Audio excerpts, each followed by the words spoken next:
ಈಗ ಪ್ರಜ್ವಲ್ ಕೇಸಲ್ಲಿ ಪ್ರೀತಮ್ ಗೌಡ್ ಅವರ ಮೇಲೆ ಎಫ್ಐಆರ್ ದಾಖಲಾಗಿದೆ.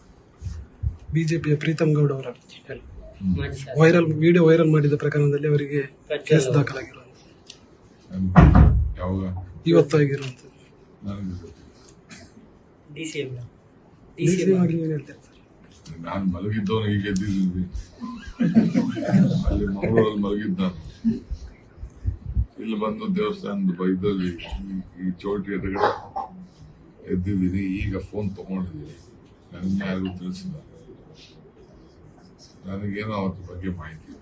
ಅಂದ್ರೆ ಅದರಲ್ಲಿ ಬಿಜೆಪಿ ಅವರು ಇದ್ದಾರೆ ಅಂತ ಏನು ಗೊತ್ತಿಲ್ಲ ಸರ್. ಉಪಚುನಾವಣೆ ಬಗ್ಗೆ, ಚನ್ನಪಟ್ಟಣ ಉಪಚುನಾವಣೆ ಬಗ್ಗೆ ಕ್ಯಾಂಡಿಡೇಟ್ ಆಗಿದೆ ಕಾಂಗ್ರೆಸ್ನಿಂದ ಏನು ನೋಡೋಣ. ಜನ ಏನ್ ತೀರ್ಮಾನ ಮಾಡ್ತಾರೆ, ಪಾರ್ಟಿ ಏನ್ ತೀರ್ಮಾನ ಮಾಡ್ತಾರೆ ಬಹಳ ಪಕ್ಷ ಮತ್ತು ಮತದಾರ ಅವ್ರು ಏನ್ ಹೇಳ್ತಾರೆ, ಮತದಾರ ಏನ್ ಹೇಳ್ತಾರೆ, ಪಕ್ಷ ಕೇಳ್ತಾರೆ. ಪಕ್ಷ ಏನ್ ಹೇಳ್ತದೆ ನಾವು ಕೇಳ್ತೀವಿ. ಈಗ ಪ್ರಜ್ವಲ್ ಕೇಸಲ್ಲಿ ಪ್ರೀತಮ್ ಗೌಡ್ ಅವರ ಮೇಲೆ ಎಫ್ಐಆರ್ ದಾಖಲಾಗಿದೆ. ಬಿಜೆಪಿಯ ಪ್ರೀತಮ್ ಗೌಡ್ ಅವರ ವಿಡಿಯೋ ವೈರಲ್ ಮಾಡಿದ ಪ್ರಕರಣದಲ್ಲಿ ಅವರಿಗೆ ಕೇಸ್ ದಾಖಲಾಗಿರುವುದು ಇವತ್ತು ಆಗಿರುವಂಥದ್ದು. ನನಗೆ ಗೊತ್ತಿಲ್ಲ. ಡಿಸಿಎಂ ಆಗಿ ಏನು ಹೇಳ್ತಾರೆ ಸರ್? ನಾನು ಮಲಗಿದ್ದವನು ಈಗ ಎದ್ದಿದ್ದೀನಿ. ಅಲ್ಲಿ ಮಂಗಳೂರಲ್ಲಿ ಮಲಗಿದ್ದ ಇಲ್ಲಿ ಬಂದು ದೇವಸ್ಥಾನದ ಬೈದಲ್ಲಿ ಈ ಚೌಟ್ರಿ ಎದುರುಗಡೆ ಎದ್ದಿದ್ದೀನಿ. ಈಗ ಫೋನ್ ತಗೊಂಡಿದ್ದೀನಿ.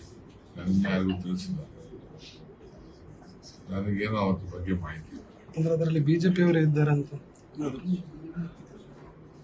ಏನು ಗೊತ್ತಿಲ್ಲ ಸರ್. ಉಪಚುನಾವಣೆ ಬಗ್ಗೆ, ಚನ್ನಪಟ್ಟಣ ಉಪಚುನಾವಣೆ ಬಗ್ಗೆ ಕ್ಯಾಂಡಿಡೇಟ್ ಆಗಿದೆ ಕಾಂಗ್ರೆಸ್ನಿಂದ ಏನು ನೋಡೋಣ. ಜನ ಏನ್ ತೀರ್ಮಾನ ಮಾಡ್ತಾರೆ, ಪಾರ್ಟಿ ಏನ್ ತೀರ್ಮಾನ ಮಾಡ್ತಾರೆ ಬಹಳ ಪಕ್ಷ ಮತ್ತು ಮತದಾರ ಅವ್ರು ಏನ್ ಹೇಳ್ತಾರೆ, ಮತದಾರ ಏನ್ ಹೇಳ್ತಾರೆ, ಪಕ್ಷ ಕೇಳ್ತಾರೆ.